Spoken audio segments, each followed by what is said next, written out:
esta es una carta realmente muy particular. Si pensamos nos abstraemos un poco y pensamos en ella. Es una carta que tiene 108 versículos y sin embargo tiene más de 50 imperativos o mandamientos directos. O sea, Santiago es... Bueno, ustedes saben que Santiago llegó a ser, y seguramente cuando escribía la carta, era el obispo de la iglesia de Jerusalén, ¿sí? Dentro de un cristianismo, una iglesia cristiana palestina, podríamos así decirlo. Después se va a ir generando la iglesia en el ámbito gentil, pero una iglesia en sus comienzos de corte muy judío, ¿no? Por eso él escribe pensando en judíos cristianos que a raíz de las primeras persecuciones o primeras dificultades que tuvieron los cristianos por su conversión, hubieron persecuciones dictaminadas por el imperio más adelante, algunas, por ejemplo, la del año 250 de Decio, que fue una persecución universal, pero antes de llegar a esas persecuciones, existían persecuciones de la vida cotidiana, por efecto de la conversión. ¿Sí? Ya, por ejemplo, cuando los cristianos comenzaron a guardar el domingo en vez del sábado, ya ahí ya se generó una primera problemática, entre otras cosas, los trabajos, inclusive. Dentro de un contexto donde se descansaba el sábado, el cristiano descansaba el domingo. Entonces, él está escribiendo a judíos conversos, dispersos, que con las primeras dificultades comenzaron a salir de Jerusalén, por eso al principio él se refiere a las 12 tribus, ¿sí? Es una expresión bien judía. Esta es una carta de corte bien judío, igual que Hebreos, y eso es una cosa que tenemos que considerarlo a la hora de entender un poco el pensamiento de Santiago. Le decía, cristianos judíos que de alguna manera, aquí se plantean dos situaciones que dependen un poco de cuándo él escribió la carta. No se sabe bien, hay una discusión si de cuándo él la escribió. La tiene que haber escrito antes del 62 después de Cristo, porque él muere según Flavio Josefo, el historiador cristiano del primer siglo, él muere en el año 62. Entonces él la tiene que haber escrito antes, pero no sabemos si fue bien tempranamente, o sea, antes del concilio de Jerusalén, que fue en el 49, lo cual sería, si es así, sería una de las primeras cartas, por no decir la primera carta del Nuevo Testamento, o a posteriori del concilio. ¿Por qué es importante saber esto? Porque una de las cosas que estaba sucediendo, aparte de esto que les venía diciendo de que estaba dirigida a cristianos que estaban dispersos por el imperio y de alguna manera habían sufrido un poco el tener que irse de sus hogares y estaban sufriendo por su fe, también había un contexto pre-revolucionario que llevaría y que desembocaría en el año 70, ¿sí? En lo que fue la destrucción de Jerusalén en manos de Tito Vespasiano, que entra a Jerusalén a sofocar la revuelta provocada por los celotes y otros grupos revolucionarios y termina destruyendo Jerusalén y destruyendo el templo. Entonces, vemos muchas cosas en Santiago que tienen que ver con un poco el volver a tener ciertas actitudes mundanas a la hora de resolver las situaciones. Por eso va a hablar de la sabiduría y va a hablar de cómo, va a pedirle a los hermanos que tengan sabiduría a la hora de actuar. Eran cristianos que en algún sentido estaban abandonando su lealtad a Cristo y tenían una amistad con el mundo. Alejados de la fe y la práctica, alejados de la fe y la práctica verdadera. Voy a compartir pantalla.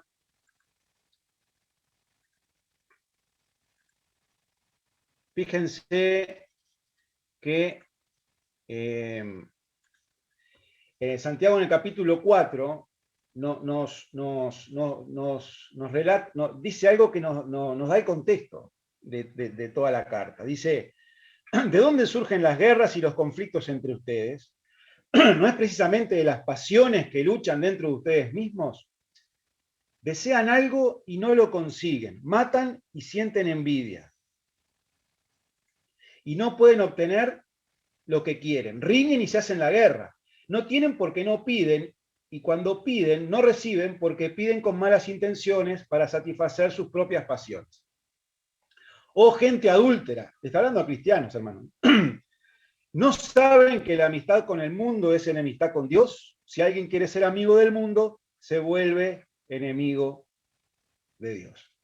O sea que esto nos da un poco el contexto. ¿Sí? Le está hablando a cristianos que de alguna manera en sus prácticas están abandonando, digamos, y no están actuando sabiamente y de acuerdo al espíritu cristiano. ¿Sí? De acuerdo al espíritu cristiano. O lo que se espera de un cristiano en relación a la situación que estaban viviendo. Sea de dificultades por la persecución y también de querer de alguna manera resolver las situaciones de alguna forma de estar bajo el imperio de una forma, digamos, con métodos que no representaban el espíritu, ¿sí?, de Cristo, ¿verdad? Bueno, entonces llegamos a capítulo 2 y hoy vamos a ver los pasajes del 14 al 26, que tiene como que dos partes. La primera va a tratar sobre la fe y las obras, del versículo 14 al 20. Y la segunda sobre la fe y la justificación, del 21 al 26. Este es un pasaje bastante difícil, sobre todo, o sea, no es un pasaje difícil en sí mismo, debe ser de los pasajes más claros. Hasta poca explicación necesita en realidad. Pero ¿saben por qué es difícil? Por el apóstol Pablo. Gracias al apóstol Pablo, este pasaje es uno de los pasajes más discutidos de la teología. Y gracias al apóstol Pablo, este pasaje hizo que personajes tan importantes de la historia, como Martín Lutero, por ejemplo, no aceptaran la epístola de Santiago como inspirada por Dios, porque no logró entender realmente que aquí no se plantea realmente una dicotomía entre la fe y las obras. ¿Sí? O sea, tenemos a Pablo hablando a los Gálatas, a los romanos, a los efesios, en términos de que la salvación es por fe y no por obras. Muchos pasajes podríamos decir respecto a eso. Y aquí Santiago parece estar contradiciendo a Pablo. Claro, hay muchas cosas que podemos decir respecto a eso, pero no es el tema entrar en discusiones teológicas o de repente evolución del pensamiento aún dentro de la fe cristiana. Estamos pensando acá en un cristianismo palestino de judíos conversos y tenemos a Santiago que era un legalista en algún sentido. Fíjense que en la iglesia de Jerusalén se planteó la discusión de si los cristianos tenían que cumplir la ley y por hecho circuncidarse si los gentiles tenían que circuncidarse primero para poder después abrazar la fe cristiana. Y en esa discusión, Santiago al principio, hasta que no se decretó después por el concilio de Jerusalén en el año 49 de que esto no era necesario, ¿sí? Él creía que sí, que primero tenían que pasar por hacerse judíos, por así decirlo, para después poder ser, ¿sí?, abrazar la fe cristiana. Aunque no todos creían que después se tenía que cumplir toda la ley para los gentiles. Él no creía que se tenía que cumplir toda la ley para los gentiles, pero creía, sí, que los judíos tenían que seguir cumpliendo la ley aun cuando abrazaban la fe cristiana. Esto después se resuelve en el concilio del año 49 en otro sentido, ¿verdad? Que se resuelve que no es necesario esto. Por eso también es importante dónde situamos la carta de Santiago, porque si la situamos antes del concilio, parece tener una actitud a veces de que parece enfatizar demasiado en las obras y quizás esta mentalidad de él está operando también en la carta. Esto es importante entenderlo. El capítulo 2 toca dos temas que son eminentemente éticos y prácticos. Éticos y prácticos. El primero que vimos el domingo pasado, que compartió con nosotros Jorge, de alguna manera responde a la pregunta, esto lo puse yo, ¿no? Pero ¿cuál debe ser la actitud del creyente frente a otras personas y sobre todo al creyente o inconverso de humilde condición? ¿Cuál debe ser la actitud? Y la respuesta que llegamos y que también el pasaje nos enseñaba es que una fe viva no puede producir favoritismo ni generar discriminaciones, sino considerar al otro como mi prójimo, digno por ser creación divina y no por aspectos externos como la apariencia o la clase social. Esto es básicamente lo que vimos en la reunión pasada y algo muy, muy, muy interesante, ¿sí? No debe haber favoritismo ni discriminación en el pueblo de Dios. El texto que veremos hoy, de alguna manera, responde a la pregunta: ¿cómo demuestra el creyente en su diario vivir que posee una fe viva y verdadera? ¿Cómo demuestra el creyente en su diario vivir que realmente posee una fe viva y verdadera? Entonces el pasaje que vamos a leer, yo la pantalla que voy a compartir es solamente el texto. Vamos a leer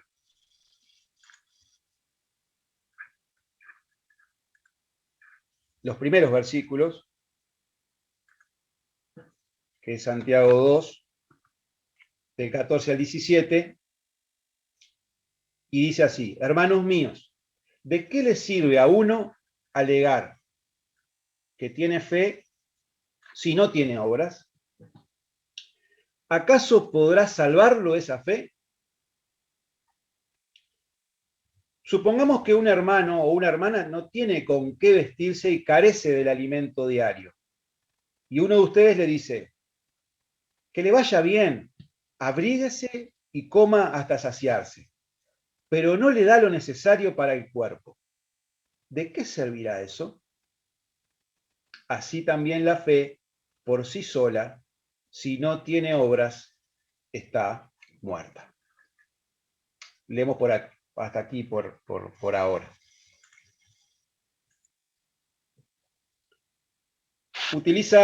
Comienza su alegato, Santiago, con dos preguntas, un ejemplo y luego una pregunta de una forma que se responde sola, ¿sí? Da la respuesta, no de una forma, o sea, de una forma bastante concreta, ¿sí? Las dos preguntas: ¿acaso podrá salvarlo esa fe? ¿O de qué le sirve a uno alegar que tiene fe si no tiene obras? ¿Acaso podrá salvarlo esa fe? Después pone un ejemplo y después la pregunta que contesta con la negativa de que realmente esa fe, ¿sí?, si no tiene obras, está muerta. En definitiva, lo que está queriendo decir Santiago es: una fe que no es acompañada de hechos es una fe inútil, ¿sí? Podríamos pensar en muerta en el sentido de inútil, de acuerdo a un poco lo que he leído de los comentaristas, una fe inútil, una fe muerta, ya que una fe verdadera tiene sí o sí que manifestarse. Sí o sí. Tiene que encontrar expresiones concretas que la demuestren y que la visibilicen, porque la fe es un hecho interior que sucede en nuestro interior, o sea que tiene que mostrar hacia afuera hechos que la hagan visible. Si no, dice Santiago, es inútil. Si hay una cosa que está en el centro del cristianismo, hermanos, es la fe, ¿verdad? Hablamos de nuestra fe cuando nos referimos a lo que creemos, al ser cristianos. Hablamos de confesión de fe, por ejemplo. De hecho, Pablo a los romanos dice, la palabra, esta es la palabra de fe que confesamos, ¿verdad? Si confesares con tu boca que Jesús es el Señor y creyeres en tu corazón que Dios le levantó de los muertos, serás salvo. ¿Sí? O sea, confesamos, confesamos una fe concreta, ¿verdad? Una fe en una persona. Afirmamos la doctrina protestante de sola fe. Recuerdan que en la historia de la Iglesia, Lutero y también de alguna manera luego los que van a seguirlo van a proclamar las 5 solas, o hay algunas más, ¿sí? Sola fe, sola gracia, sola escritura, ¿sí? Solo a Dios la gloria. O sea, que la sola fe es necesaria para la justificación. La sola fe. O sea que la fe es central, ¿sí? Y esta prominencia de la fe que reconocemos está realmente basada en la centralidad que ésta tiene en el Nuevo Testamento, ¿sí? En la centralidad que vemos que tiene en el Nuevo Testamento. Y básicamente y sobre todo, aunque no exclusivamente, en los escritos del apóstol Pablo. Ahora, podemos hacernos la pregunta que cabe en este caso. ¿Qué quiere decir creer, tener fe, o la palabra fe, o creer, que en el Nuevo Testamento son símiles? O sea, ¿qué quiere decir fe? ¿Qué quiere decir creer en el Nuevo Testamento? Bueno, hay una palabra que es pistis, que en realidad tiene por lo menos, en el Nuevo Testamento, por lo menos tiene 3 significados distintos. Y esto nos da un poco la clave interpretativa de Santiago. ¿Sí? Muchas veces se refiere a un mero acuerdo intelectual de que algo es cierto. Es un mero acuerdo intelectual donde nos ponemos de acuerdo sobre algo y intelectualmente afirmamos que algo es cierto. Es un mero acuerdo intelectual. Otras veces se refiere a una aprobación también intelectual temporal de algo. ¿Sí? Una aprobación temporal de alguna cosa.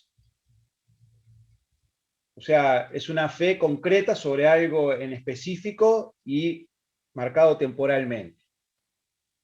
Y en otras ocasiones se refiere a lo que los teólogos llaman la fe salvadora. ¿Sí? La fe salvadora. ¿Qué es esta fe salvadora? Bueno, es una confianza de todo corazón, miren que trasciende la aprobación temporal y trasciende el mero acuerdo intelectual. Una confianza eterna, una dependencia, en este caso para los cristianos, en Cristo. Fíjense cómo sigue trascendiendo el mero acuerdo intelectual. Y entonces es una fe salvadora. Santiago, entonces, al escribir, reconoce que fe puede significar muchas cosas. Muchas cosas. Y entonces a sus hermanos cristianos, judíos, les llama a examinar cuál era el tipo de fe que ellos tenían. O sea, cuál era el tipo de fe que ellos estaban vivenciando. ¿Era la fe solamente una mera aprobación intelectual? ¿Era, bueno, un ponernos de acuerdo en algo en un momento determinado? ¿O realmente era la fe salvadora? Esa fe que implica dependencia, esa fe que implica confianza de todo corazón, esa fe que implica haber entendido que nuestra vida está completamente en las manos del Señor. ¿Cuál es el tipo de fe que estaban viviendo entonces los hermanos judíos convertidos, a los cuales, que habían hecho una profesión de fe en Cristo, a los cuales se estaba dirigiendo Santiago? A mí me llama muchísimo la atención, que para hacerlo él usa un ejemplo que leímos, de expresión de la fe que realmente llama la atención si pensamos en quién lo está escribiendo y si pensamos a veces en la mentalidad que hasta aún nosotros tenemos hoy dentro de nuestro marco evangélico. Él pone un ejemplo, dice, supongamos que un hermano o una hermana no tiene con qué vestirse y carece del alimento diario, y uno de ustedes le dice que le vaya bien, abríguese y coma hasta saciarse, pero no le da lo necesario para el cuerpo. Fíjense, hermanos, qué interesante, porque el ejemplo que él pone no es litúrgico. A ver, el ejemplo que él está poniendo para comenzar su alegato de probar si la fe es verdadera no tiene que ver con cuántas veces voy a la sinagoga, cuántas veces voy a la iglesia, diríamos hoy. No tiene que ver con eso. No es litúrgico. Es raro, ¿no? No es litúrgico. No es de piedad personal. Ah, bueno, a ver, ¿cuánto tiempo orás por semana?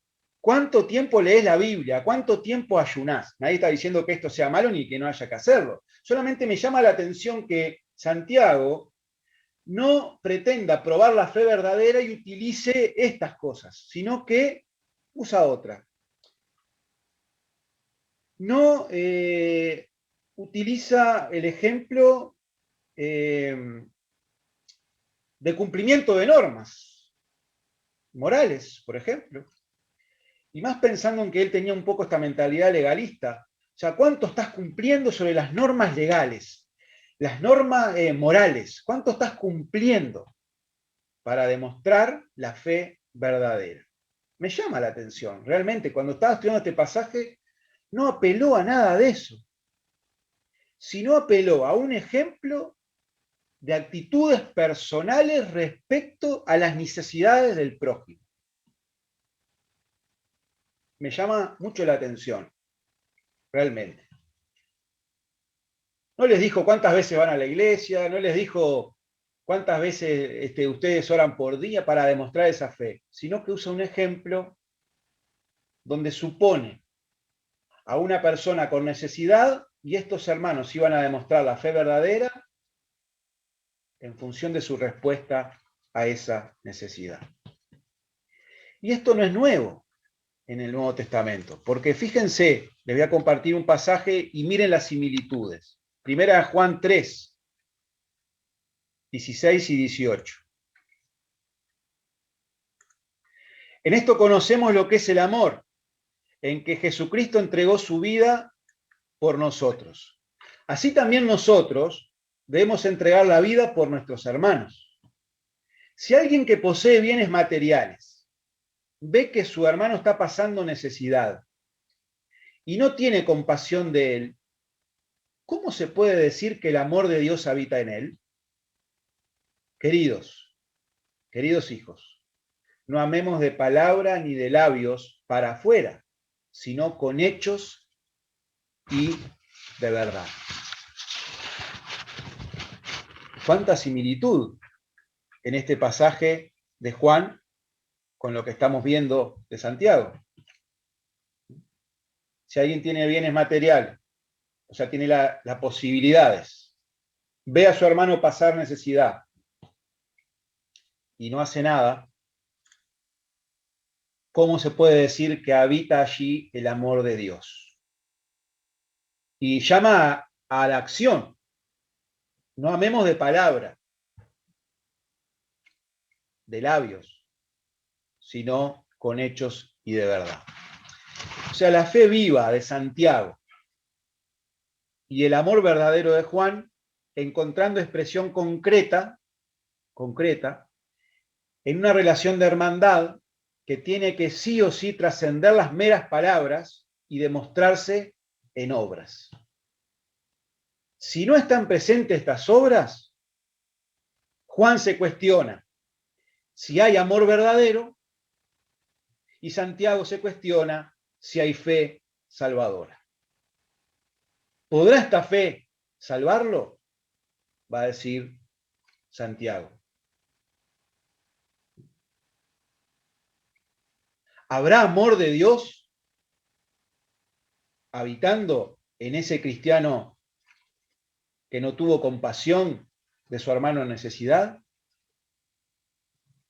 Son los cuestionamientos que uno y otro hacen frente a hechos concretos que demandan una actitud, una demostración práctica de la fe que se dice tener. Muy bien, ahora avanzamos un poquito más y vamos a los versículos siguientes. Dice versículo 18 al 20. Sin embargo, alguien dirá, tú tienes fe y yo tengo obras. Pues bien, muéstrame tu fe sin las obras y yo te mostraré la fe por mis obras. ¿Tú crees que hay un solo Dios? Magnífico. También los demonios lo creen y tiemblan. ¡Qué tonto eres! ¿Quieres convencerte de que la fe sin obras es estéril? Bueno, acá utiliza Santiago, una forma literaria bastante común también, que es la de que Pablo la usaba mucho, desde la de imaginarse con un contrincante imaginario, o sea, como que él de alguna forma se imagina el cuestionamiento que puede estar recibiendo a su alegato y intenta hace como una especie de parodia donde él habla con alguien que le presenta el alegato. Y de alguna forma le está diciendo así el contrincante, ¿no? Le dice, tú tienes obras, está bien, yo tengo fe, ¿acaso no podemos convivir? O sea, está diciendo, ¿no serían dos formas legítimas de expresar la fe cristiana? Ustedes saben que en la historia de la Iglesia, por allí, por el siglo, principio del siglo tercero, finales del siglo tercero, principio del siglo cuarto, nació un movimiento que es conocido como el monasticismo. ¿Sí? Y habían unos hermanos que frente a la corrupción que había en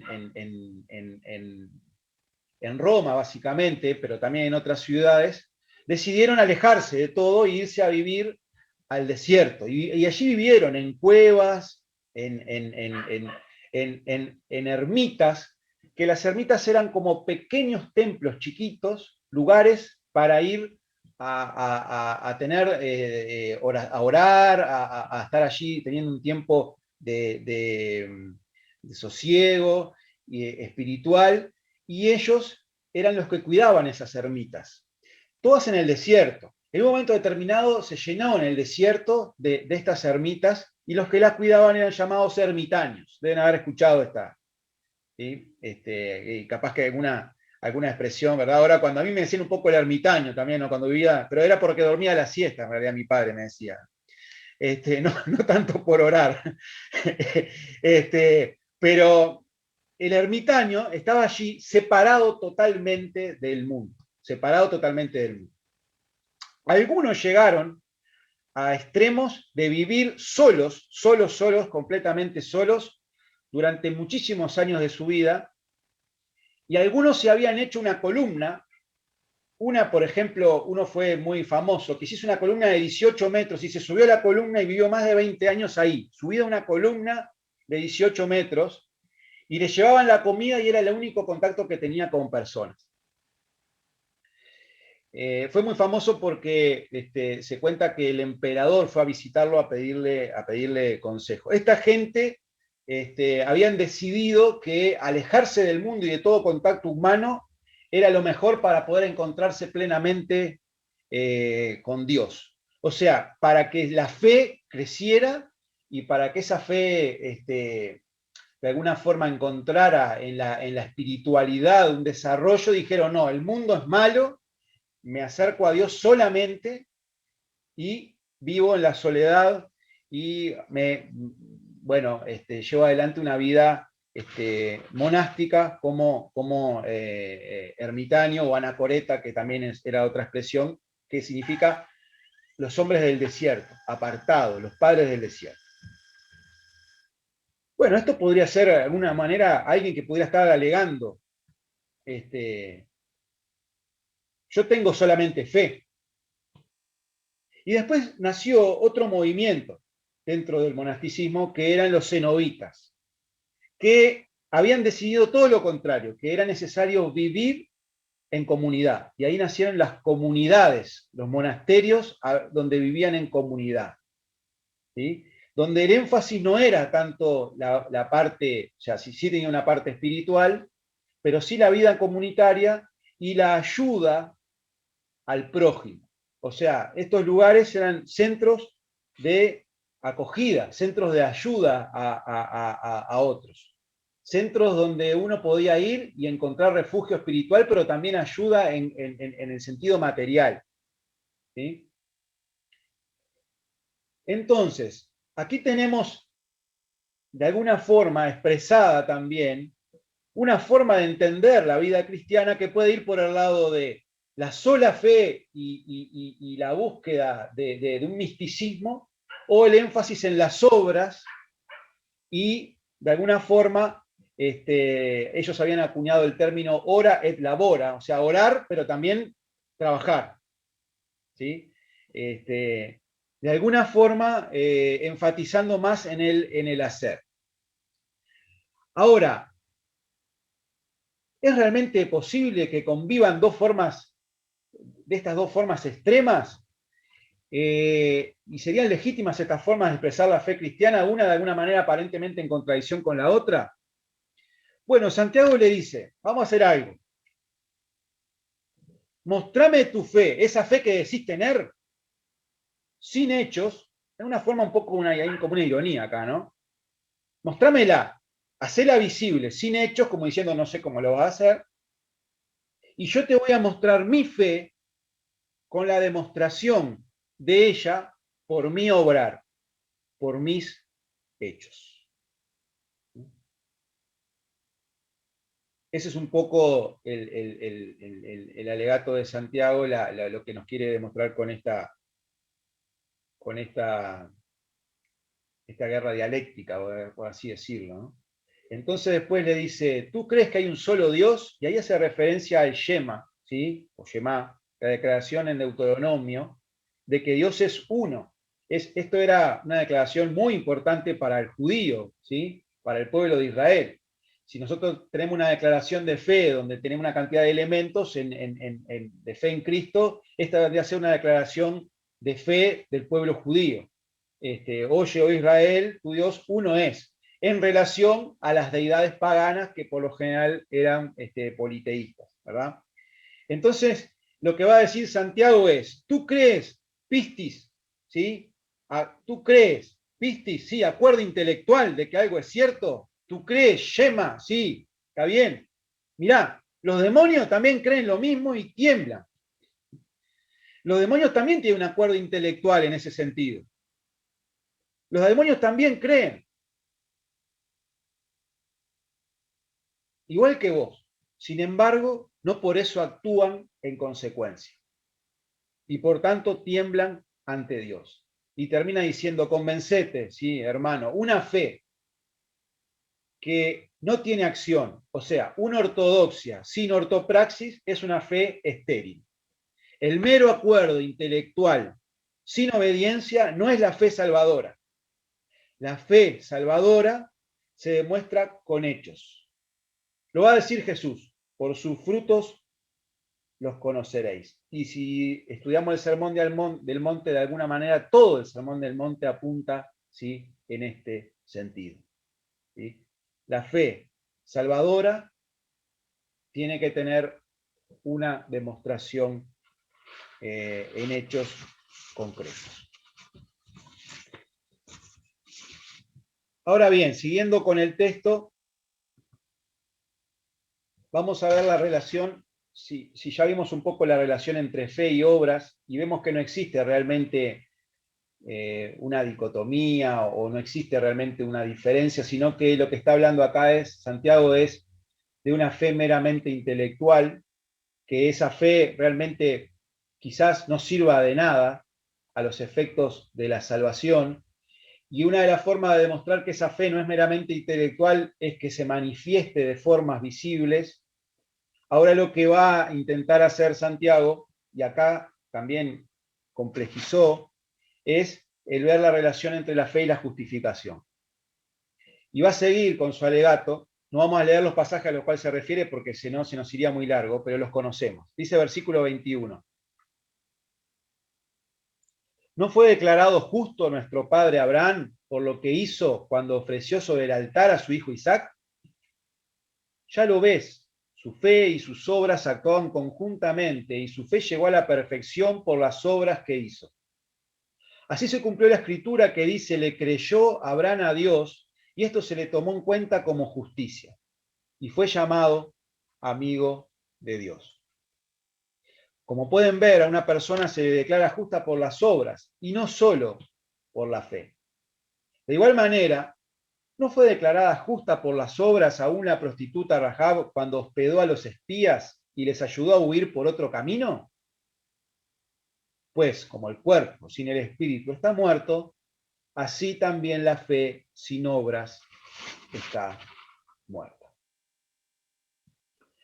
Bueno, conocemos las dos historias, ¿verdad? De cuando Abraham, después de que Dios le había hecho la promesa de que en Isaac iba a tener descendencia, el mismo Dios le dice que tiene que sacrificarlo.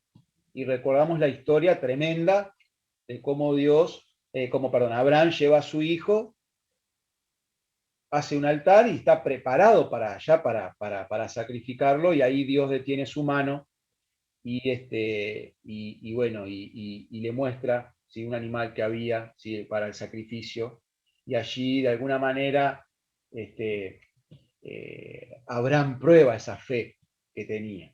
Y el otro pasaje también es un pasaje conocido de cuando Josué envía a 2 espías a Jericó, y también es interesante que esta prostituta, hermanos, es tomada como ejemplo aquí en Santiago y también lo vamos a ver en Hebreos el ejemplo. Y ella tenía una fe porque había escuchado de las obras del Señor y bueno, acoge a los espías en su casa y después los ayuda a huir, ¿verdad? Cuando venían a apresarlos porque se habían enterado, ¿sí? Los enemigos de Israel, y de alguna manera burlan toda esa digamos, situación, y los hace huir por otro camino, los ayuda, ¿verdad? Y después ella va a recibir la ayuda del pueblo también de Israel cuando toman Jericó, salvándole la vida a ella y a toda su familia. Estos son los dos ejemplos que pone Santiago. Y aquí, si nosotros entendimos al principio, ahora del texto, cuando leímos sobre la fe y los significados de la fe, que podemos encontrar varios significados, o por lo menos 3 en el Nuevo Testamento, cuando leemos este pasaje también tenemos que entender el concepto de justificación. ¿Sí? Básicamente, justificación significa declarar justo a alguien. Y en este caso es Dios declarando justo al ser humano. ¿Sí? Justificación es declarar justo a alguien.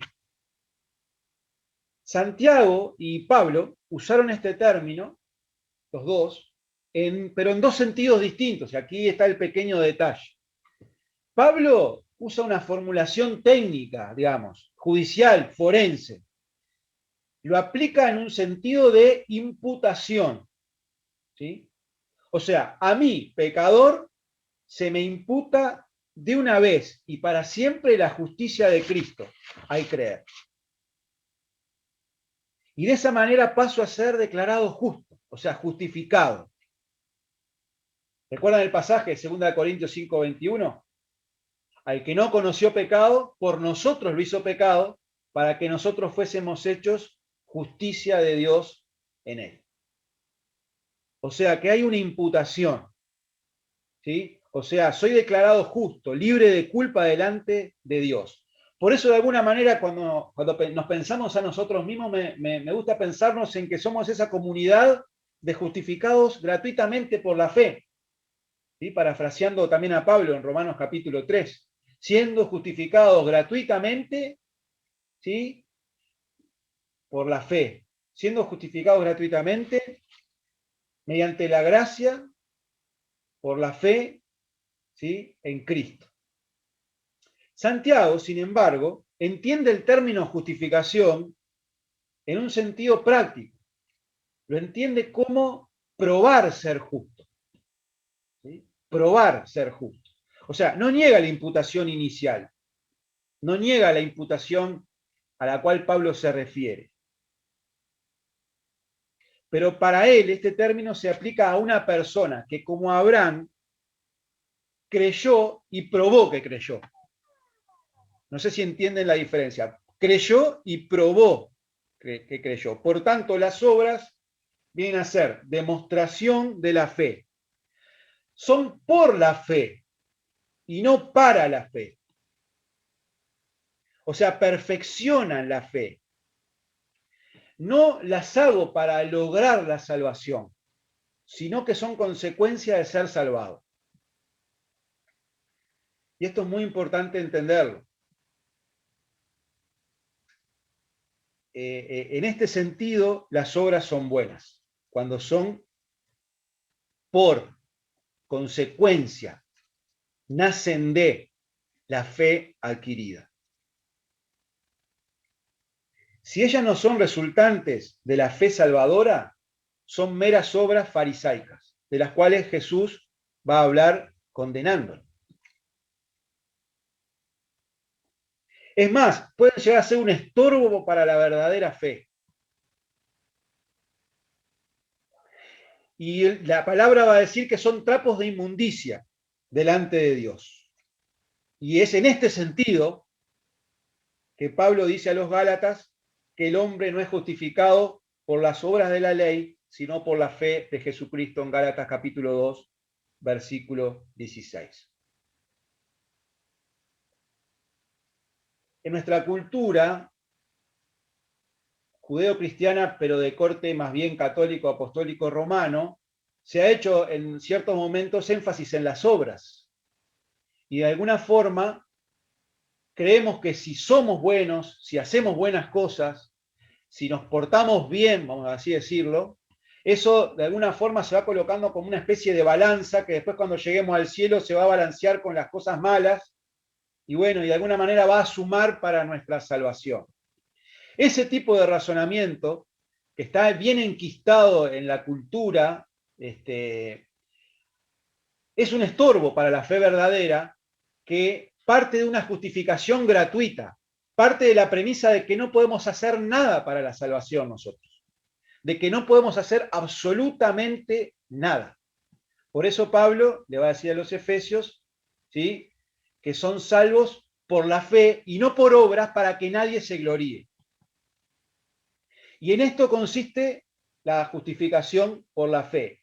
Y las obras, cuando las entendemos aparte de esa fe, llegan a ser un estorbo realmente para la salvación, porque el hombre, pensando que con esas buenas obras alcanza el favor de Dios, no llega a entender que en realidad, ¿sí?, como decía Santo Tomás de Aquino, no somos buenos porque amamos a Dios, sino que al amarnos Dios nos hace buenos. Y hay una pequeña gran diferencia. O sea, lo que nos hace buenos es lo que hizo Dios por nosotros y en nosotros, no lo que nosotros podamos hacer, ¿sí?, por Él. Entonces Santiago tiene esto en su mente y hay que entender que la fe y las obras caminan juntas, pero las obras a las cuales se refiere él son aquellas que surgen de una fe salvadora. O sea, previo a las obras, la fe está en mí y como consecuencia de eso se demuestra. Pero no las obras primero, no las obras solo como algo que tiene un valor en sí mismo, por lo menos a los efectos de la salvación y a los efectos de demostrar la fe verdadera. Hay obras que aún la gente sin fe realiza, que son correctas y están bien, ¿verdad? En virtud de la imagen de Dios que tenemos, somos capaces. Jesús va a decir, si ustedes siendo malos sabéis dar buenas cosas, ¿Cuánto más vuestro Padre Celestial dará el Espíritu Santo a los que se lo pidan? El ser humano es capaz de hacer buenas cosas, pero no todas esas obras son expresión de la fe salvadora. La fe sin obras está muerta. Eso está clarísimo. Y las obras sin fe no son fruto de la justificación efectuada en el creyente. O sea, aquí está el doble peligro de tener una fe sin obras y también de tener unas obras sin fe. Estos principios se demuestran claramente en Hebreos capítulo 11. Fíjense que el autor enumera una cantidad de obras realizadas, una cantidad. ¿Pero qué dice? Por la fe alcanzaron buen testimonio. Y empieza a decir, por la fe, fulano de tal hizo tal cosa y tal otra. Por la fe hizo tal cosa y tal otra. Por la fe, por la fe, por la fe. Siempre por la fe. Siempre producto de la fe. Por eso es que nos está diciendo Santiago y termina, el cuerpo sin el espíritu está muerto y así también la fe sin obras, si no tiene manifestaciones como resultado de ella, como una muestra visible, también está muerta. Como conclusión, volvamos a la pregunta del principio. Entonces, ¿cómo demuestra el creyente en su diario vivir que posee una fe viva y verdadera? Y aquí abro un poco para que todos podamos, aunque sea 2 minutos, si alguien quiere decir algo, ¿qué ideas se les ocurren en base a lo que vimos hoy, a este ejemplo de Santiago? ¿Qué ideas se nos ocurren a nosotros? O sea, ¿cómo podemos aplicar a nuestra realidad cotidiana el ejemplo de obras que nos mostró Santiago? Que puede ser similar o que puede ser diferente porque de repente la situación no es tan concreta o no se nos presenta siempre en la forma que Santiago la presentó aquí solo a modo de ejemplo, ¿verdad? Y pensando en términos de la iglesia local, de nosotros ya como comunidad, no individualmente, me pregunto qué podemos hacer como iglesia para demostrar una fe viva en el entorno de nuestra comunidad barrial, por ejemplo. Trascendiendo no solo, trascendiendo el ámbito de la comunidad eclesiástica y también yendo hacia el ámbito de externo, ¿sí? Hacia aquellos que no conocen a Dios, para mostrarles a ellos también esta fe viva y verdadera. Dejo estas preguntas y bueno, si alguien quiere comentar algo o aportar, bienvenido sea. Este es el momento.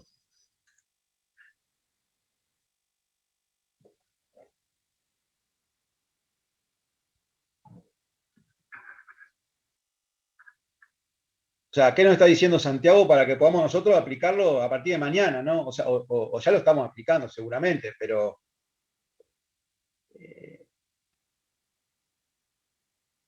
claro, de repente tenemos 1000 ejemplos de cosas que surgen como expresión de nuestra fe, prácticas. Hay algo que quiero decir, perdónenme antes de que alguien quiera decir algo. Las obras que nosotros podemos hacer no son absolutas y siempre son expresión imperfecta de la fe que ya poseemos, ¿está bien? Mientras que la justificación judicial que tenemos, la que habla Pablo, es permanente y no cambia. ¿Sí? O sea, la expresión de eso que se muestra en nuestra vida se va perfeccionando y madurando. Lo que quiero decir con esto es, yo soy salvo por la declaración que Dios hace sobre mí justificándome por la fe. Después, mis demostraciones son imperfectas, o sea, a veces fallo. Porque alguien podría decir, pero yo algunas veces no he tenido la misericordia que tendría que tener en una situación como por ejemplo la que presenta Santiago. ¿Será que realmente soy salvo? No. Ese cuestionamiento no es válido. El cuestionamiento es si nunca tuviste siquiera un sentimiento de querer hacer algo si nunca te nació, si no hay el más mínimo sentido de compasión, el más mínimo sentido de misericordia, el más mínimo amor real hacia ahí, podría uno cuestionarse. Ahora, si esto está en nosotros y lo que sucede es que muchas veces fallamos por una cantidad de cosas humanas y por nuestro pecado, bueno, eso es la expresión imperfecta de nuestra fe, pero está latente, está ahí, ¿verdad? Entonces, dejar claro eso porque de repente un poco el mensaje puede dar la sensación de, ¿seré que soy salvo? Porque a veces me parece, no tengo todo esto que dice Santiago. Bueno, vamos a tenerlo y a veces no vamos a tenerlo, que en nosotros exista el deseo de ir en este sentido y que exista la expresión que pueda ir creciendo hasta que vaya perfeccionándose y madurando en nosotros y vivamos una plena coherencia entre nuestra fe y nuestras obras, nuestra ortodoxia y nuestra ortopraxis. Y esto nos va a llevar toda nuestra vida cristiana, pero estar en el camino, estar en este sentido.